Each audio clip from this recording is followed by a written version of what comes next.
大家好，欢迎大家来到原来如此。今天我们来分享的话题是别跟我提犹太教。随着近些年基督教在华人世界中的逐渐复兴，这个几乎世上最后一块的福音荒地终于迎来了生命河水的浇灌。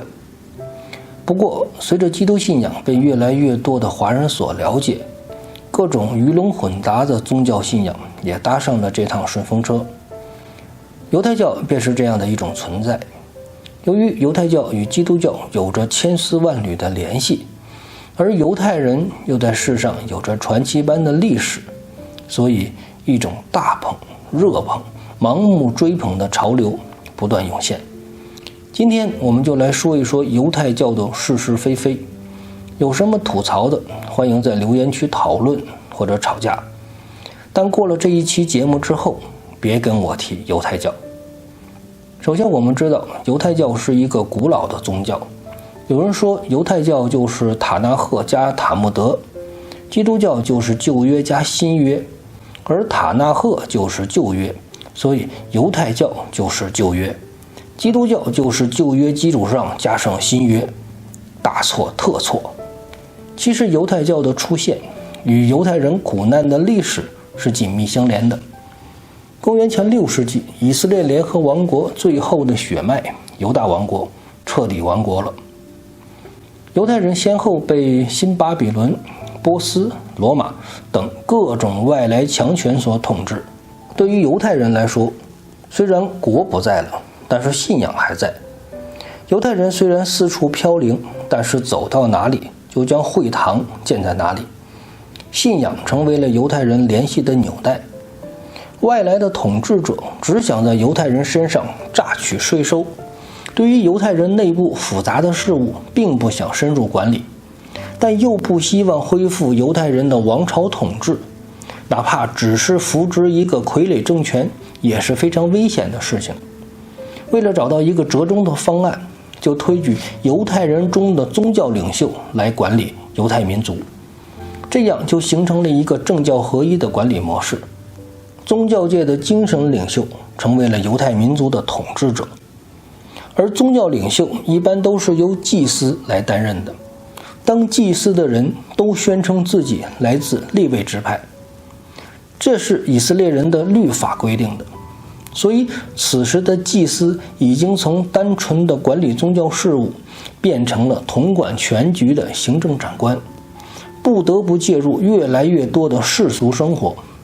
问题也就在这个时候产生了，因为更多的利益纠葛，祭司团体在这个时候发生了分裂，并逐渐形成了各自的党派。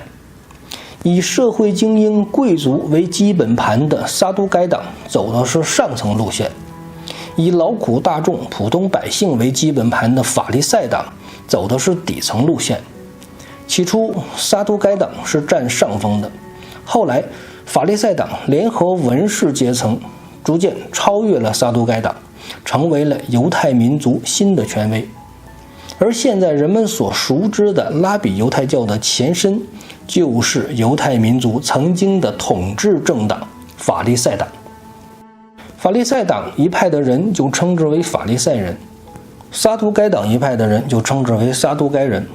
而这一些被世人所知晓，并不是因为他们曾经是犹太民族的掌权者，却是由于基督教圣经中的记载。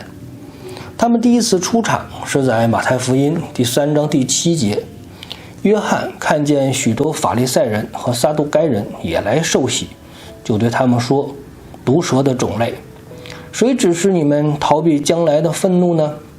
太可悲了！这就是古代犹太教在圣经中的第一次出场。古代犹太教主要分别为4个政党，也可以说是4个派别，分别是法利赛派、撒都该派、艾塞尼派和激进派。所以马太福音第3章出场的法利赛人和撒都该人就是来自犹太教这2个派别。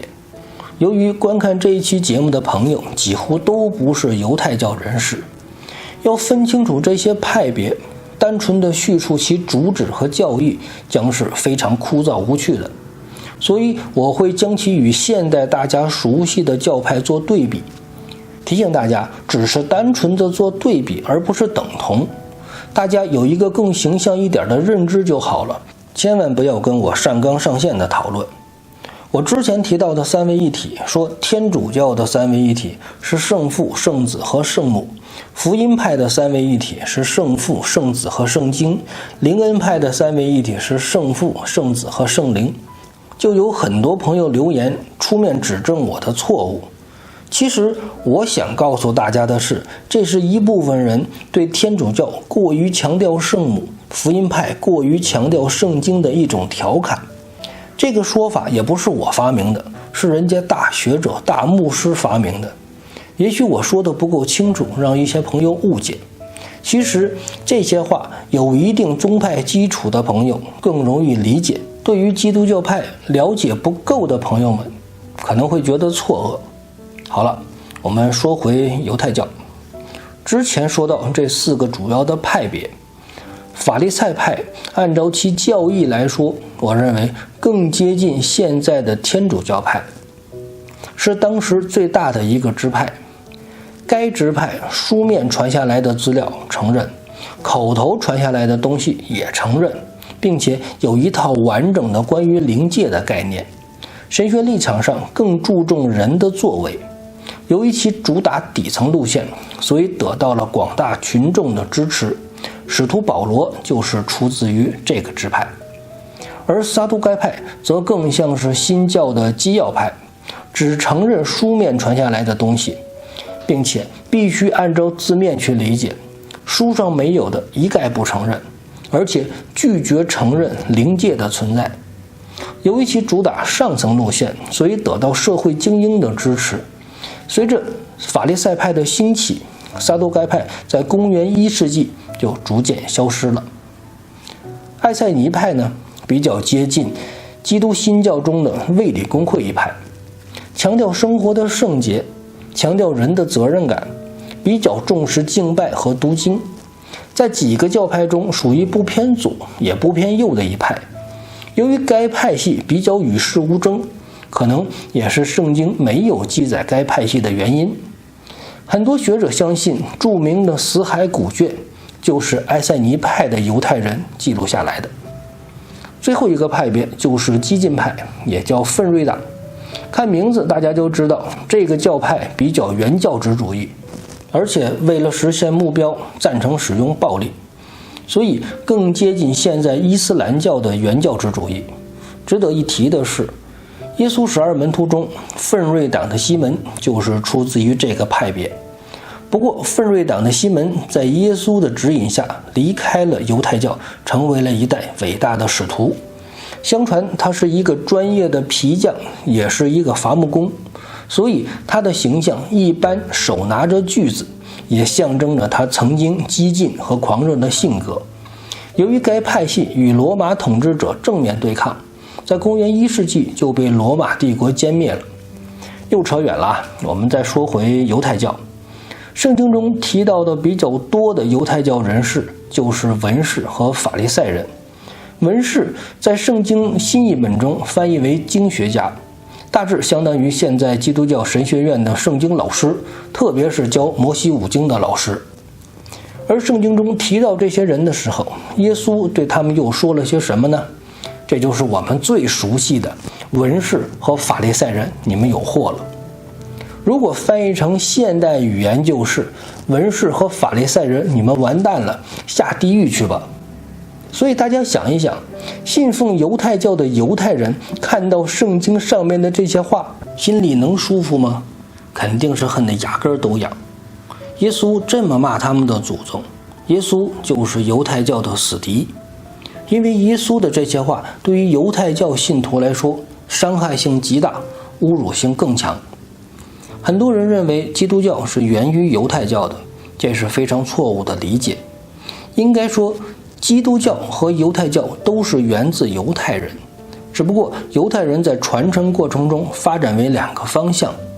犹太教的典籍塔纳赫最早可追溯到公元前1世纪，而基督教旧约圣经的基础版本其实是一本，最早可追溯到公元前3世纪。所以按照时间来计算，基督教其实还早于犹太教。由于基督教是由更早版本的犹太人典籍发展而来，所以说应该是同为犹太人，一部分犹太人成了犹太教派系，一部分犹太人成了基督教派系。不管怎么说，犹太教与基督教的冲突核心就是耶稣的出现，也就是犹太人认为的弥赛亚的出现。基督教认为弥赛亚已经出现了，而且按照神的计划，弥赛亚还会第二次的降临。犹太教认为弥赛亚还没有出现，还要继续苦苦的等待。但是犹太教与基督教更大的区别在于，基督教的神是爱世上所有人的神，仰慕神、追求神的人都可以蒙神的拯救。犹太教的神就显得非常的小气了。犹太教的神只是犹太人的神，与世人的关系不大，所以基督教是一种传播宗教，犹太教则是不对外传播的宗教。我之前的一部分影片也提及过犹太人和犹太教，今天再一次提到这个话题，我想跟大家思考的是，现在有些人喜欢追捧犹太人、犹太教，我真的想不明白这些人是什么心态。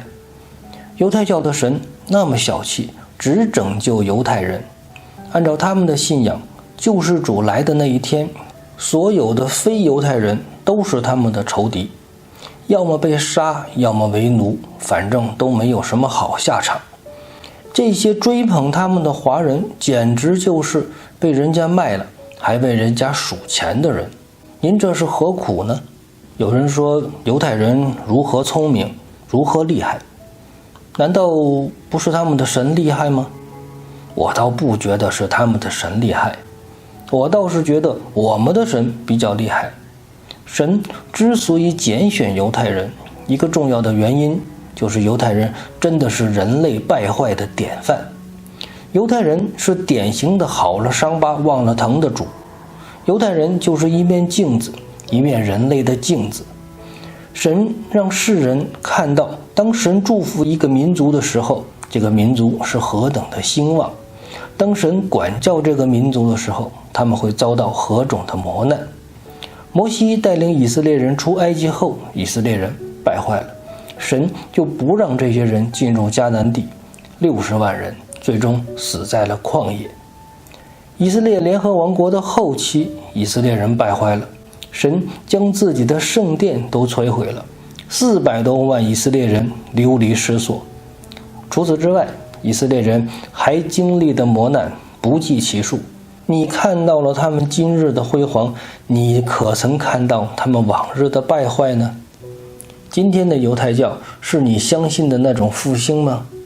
今天的犹太教又分裂为若干个宗派，3个大的宗派分别是正统派、改革派和保守派，以及若干小的宗派，如重建主义、人文主义以及复兴运动等。而当代的犹太人更喜欢将犹太信仰按照人群分为4个族类。世俗主义者是目前最大的群体，占总人口的接近49%。传统主义者拒绝世俗观念，也拒绝宗教观念，占总人口的接近30%。宗教民族主义者自认为最纯正的一个群体，占总人口的接近10%。原教旨主义者最保守、最严格的群体，占总人口接近10%。我们可以看到的是，犹太人这些年的日子过好了，所以又开始败坏了。撒旦教已经在以色列合法了，同性浪潮在以色列声势浩大。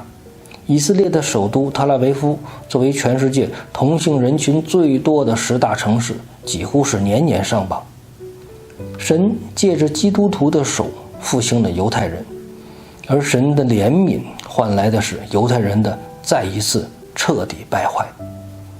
我们的神是信实的和掌权的，神借着一部分相信耶稣的犹太人，将纯正的福音传遍天下，让万国万民都来认识这个伟大的造物主。神也放任另一部分犹太人成为人类败坏的典范，让世人看一看，神可以让你飞得多高，也能让你摔得多惨。在我们神的眼里，犹太人那么一点小聪明真的是不值一提。而今福音传到华人群体里的时候，你应该分清楚什么是智慧，什么是愚拙。那些传福音并成为基督徒的犹太人是智慧的，那些仍然等待着弥赛亚降临的犹太人是愚拙的。圣经中的愚拙并不是指智商的问题，圣经中的愚拙是对神的启示没有反应。